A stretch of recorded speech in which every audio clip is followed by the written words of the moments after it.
I'm Jack Berryman, ACSM historian, and we're here this morning talking to Harold Laughlin as part of ACSM's Distinguished Leaders in Sports Medicine and Exercise Science video series. So welcome, Harold. Thank you, Jack. Coming by. So I just wanted to start a little bit with early career. Where did you grow up? Undergrad school, majors, grad school? I grew up in Iowa on a farm, and when college time came, I went to Simpson College in Iowa, and the plan when I went was to play football and be a coach. That's everybody's yeah. the same. Yeah. And my favorite teacher in high school was a history teacher. Favorite coach, I mean, yeah. And was a history teacher, so I'll I was going to major in history and become a coach. I wasn't as good in football as I thought I would be, so I didn't do that after the sophomore year. And I got A's and B's in science courses and got a D in my first major history course. Wow. And that happened again the second semester, so I decided I should be a scientist. Maybe this isn't a good idea. So were you a PE major, or what kind of major did they have there at They did have a Simpson? PE major, and that's what I started, and then I switched to, they either had a Bachelor of Science or a Bachelor of Arts, so I got a Bachelor of Science with, in both biology and chemistry. Okay. And then what? No coaching? No. I ended up not, well, I coached my sons, but I was never an official. I never got paid to be a coach. Yeah. And while I was a senior at Simpson College, Barney Chatelius from the University of Iowa visited our biology group at Simpson and talked about a physiology degree.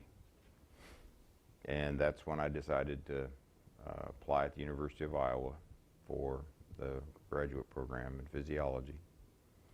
And while I was there, Charles Tipton taught respiratory physiology to me, and I did a rotation in his lab and decided that it made sense to study exercise science because I was a frustrated athlete and was always interested in athletics, and that's how I started down with exercise science. So what years were you at Simpson?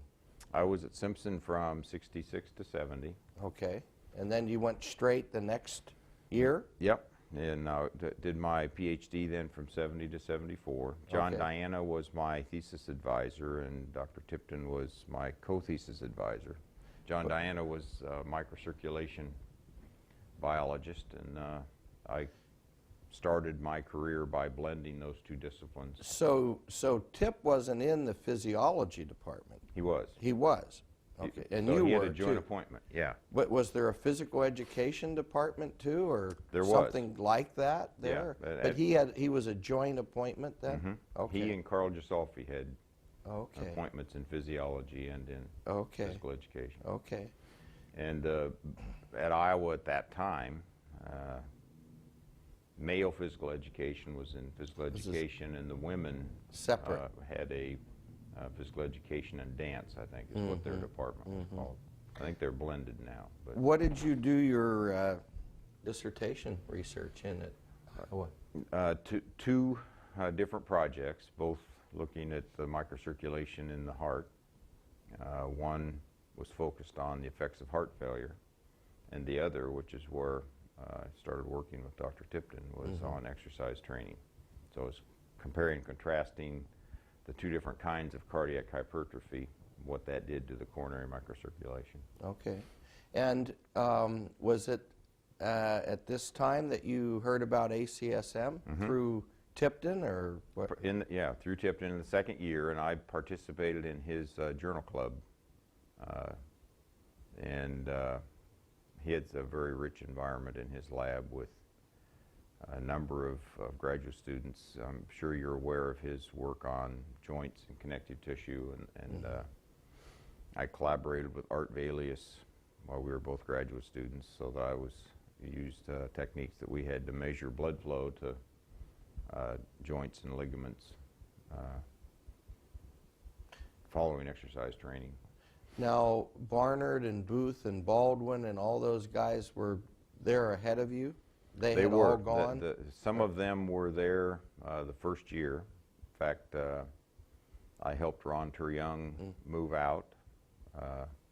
And part of the reason I did that is that he had landed on my foot while we were playing basketball one day, and so he was on crutches when he was moving. I felt like I should help him. I'll be darned. So you finish your Ph.D. Mm-hmm. What's the next stop? I then did a postdoc at Iowa. Applied for a postdoctoral fellowship that they had there and did that for 2 years, primarily with Tipton, where we continued the exercise work. Mm-hmm.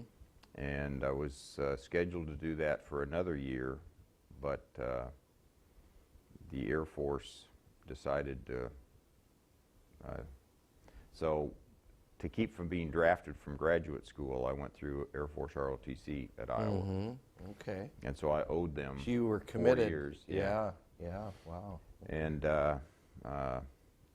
actually at the APS meetings in San Francisco, I gave a talk, and the director of the physiology lab at the School of Aerospace Medicine attended that talk, and they wanted someone to come study the coronary circulation in aviation environment.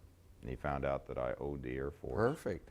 Yeah. And that was in October. And What year? be 76. October, so it was October of 75, and in the first of February, I think, of 76 is when I started at Brooks Air Force Base. And where is that? In San Antonio. Okay, okay. Turns out Dr. Booth did a stint at that same branch, which is like a department in academics in the School of Aerospace Medicine. Mm-hmm. But he had left there and gone to Houston by the time I got there. So you spent 4 years there. Mm-hmm. And then took a job at Oral Roberts University, where I had very productive and blessed collaborations with Bob Armstrong, looking at regional muscle blood flows during exercise and the effects of fiber type and muscle fiber recruitment on blood flow. And what department were you in there? That was physiology. Okay. Would that be the first time you started to get grad students, or? Mm-hmm. I had one graduate student in my 4 years there. Okay. Sandy Mormon, and she actually finished her degree as I transitioned to the University of Missouri. Okay. In '85. And you've I've been there quite ever a few since, right? Since, yeah. Okay. Yeah. Tell me more about Missouri then, when you went there, and. Yeah, Missouri's an interesting place. So at that time, my NIH grant for the coronary studies had transitioned to using pigs because their coronary anatomy and physiology is more similar to humans. Mm-hmm. And a problem that generated was many places don't have the ability to properly house pigs and exercise train them on treadmills. And so the University of Missouri College of Veterinary Medicine had that capability. And there's a very close relationship between the scientists in the veterinary school and the School of Medicine at Iowa. And at Missouri? I mean at Missouri, yeah. Sorry. And also with what was then physical education. Then it became the exercise physiology program in the Department of Nutrition. And now that department is exercise physiology and nutrition. Now, I get mixed up. So is that where Booth and Turyoung are? Yeah, so in 1992, I became chair of our department. Okay. And gained approval to make exercise science be a primary focus of our department. Now, is this in the medical school? That's in the veterinary school. The veteran, okay. I just All of want us to have keep all this that's straight. okay. Yeah. All of us have joint appointments in the medical school. Yeah, okay. So we teach medical physiology for both veterinary students and human medical students. Right. So shortly after I became chair, I hired Ron Turyoung, and then we hired Frank Booth and Mark Hamilton and Doug Bowles, and in the School of Medicine, Paul Fidel, and in the Nutrition and Exercise Physiology Department, John Tiefold and Scott Rector. Wow, And these are all ACSM people. Yeah, and also hired Eileen Hasser. She's ACSM and has been for quite a few years, and Mary Beth Brown. So some of those people are in my department, others are in other departments, but we have a group that Dr. Booth kind of pulled together into what we call the Health Activity Center, which is made up of faculty from the all College three. of Nursing. Oh, and nursing too. yeah, Okay. so there are at least 5 departments that have ACSM members that Wow. are This would active. be a great model for a lot of universities, actually, that have people doing similar things but never quite pull it together. You know. I think one of the reasons it works well at Missouri is that historically we've never been one of the big hitters with lots of financial resources. So You made it's it very work. effective to work together as a team rather Yeah. than compete with each other. Yeah, yeah. So do you then you probably have students in all of the different departments. Is there any common courses that they can all take? Or Yeah, how- yeah. There how does are a that number work? of common courses, and all of us have students from at least those 3 departments: exercise, nutrition, medical physiology, and biomedical sciences. Okay, okay. Often students apply to all 3 programs, you know, Wow. and generally the best students get accepted by all 3, and then based on where they're headed in their life, they decide which department to actually get their Ph.D. But the course, the primary physiology course that all students take in all 3 programs is actually the veterinary physiology course that we teach. Okay. And that's because in our School of Medicine they have a problem-based learning approach. And so physiology is taught through 64 cases that the students take in the first 2 years. So it just is best for graduate students to take a traditional physiology course. I was going to say like a we real have. course. Yeah, but yeah. I sort of feel, I don't know where I'm at with some of those things. But Well, I think for training clinicians, problem-based learning works very well. works, yeah, but not, But the way they learn physiology is just a little different than the way graduate students need yeah. to. And use it differently anyhow, probably in the long run. You Yeah. know, so. So some of our students take a lot of molecular biology, but in the other departments they may not. So that we have essentially a first year of core courses that in all 3 graduate programs they take about the same courses, and then based on where the student is headed. And they can specialize. Right. Now, do you have any kind of an undergrad population there that? The exercise, the nutrition and exercise physiology program has a substantial number of undergraduate Okay, students. Yeah. so they can get a major in Yes. that. Yeah. Okay. Do they get to take any classes from you guys, or are you just so upper level stuff that? Some of there are a couple of undergrad. our classes that some of the more advanced undergrads take, Oh, but good. Okay. generally they don't. Yeah, that's what I would think. Yeah. I think that historically the advanced exercise physiology graduate course was taught by Tom Thomas, and he retired a year or 2 ago. And so that's still evolving a little, but I think that course is going to be taught, team taught, because of the expertise that we have. Okay. But that transition hasn't occurred yet. Yeah. And you're not the chairman anymore? Or I'm you still chairman of you are? biomedical sciences. Okay. I agree with you that's uncommon to be chair that long. Yeah, So- yeah. Well, And I do worry that I'm not as effective as a new chairman might be. But right now, we don't have enough money in our college To make a change, to yeah. recruit a new chair. Yeah. Yeah. So, is there a master's program, or is it? Master's and PhD, but Okay. most of our students are PhD students. Yeah, I would think, yeah. In fact, I would guess half of them come to us with a master's in Okay. kinesiology or exercise science. Yeah, and then they want to get a little more specialized.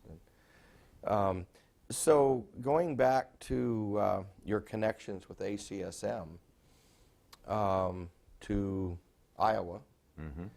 and did you give some of your first papers at ACSM meetings? I did. And while I was in the Air Force, Lowell Stone, God rest his soul, advised me to be sure I went to ACSM meetings every year so that the exercise community would still have me on their radar, so to speak. And that was good advice. So you didn't get out of touch with Right. all that, yeah. So I went to ACSM meetings and the aerospace medicine meetings, which is what they wanted me to go to. And they'd let me go to the ACSM if I had an abstract to present. Yeah. Did you publish an MSSE too, or did? MSSE and Journal of Applied is where most of my papers have been published. Yeah, okay. And do you have time to do your research now that you're an administrator, or how's that It's working? a challenge. What I try to do is force administrative activities into 2 days a week. It's a juggling act. And just, unless it is truly an emergency, everybody thinks their problem's an emergency. Right, but right. if I don't think it's an emergency, it'll wait until either Monday or Friday. Good. So you can still keep your lab going and... Yeah. But I have been blessed with excellent students and postdocs, and I have a woman, Pam Thorne, who is my lab director. And sometimes it appears that things go better if I'm not in there. But for sanity, I need to be in the lab. Is Missouri like a lot of states where you're losing state support? Mm-hmm. Because our state's just in trouble. And Yeah, I think that my departmental budget, excuse me, from the state budget is about 30% lower than it was in 2005. I've seen that sort of pretty much across the board. Yeah, and what we have done is put more salary on grants for faculty, and no longer have some of the infrastructure we had in 2005. We used to have state-supported technicians that I could distribute strategically to when people's grants would run out. I could support their technician. Yeah. I They're don't have any gone. of those positions anymore. Yeah, wow. Well, anyhow, all of a sudden we're out of time. I told you it went fast. Thanks so much, Harold, for It's a talking pleasure. and explaining all this. Yeah, ACSM has been integral to my development as a scientist, and it's key for training the people that study in my lab. So Yeah, and now they're giving papers here, right, and so forth. yeah. Thanks so much. I Sure. Thank you. appreciate it greatly.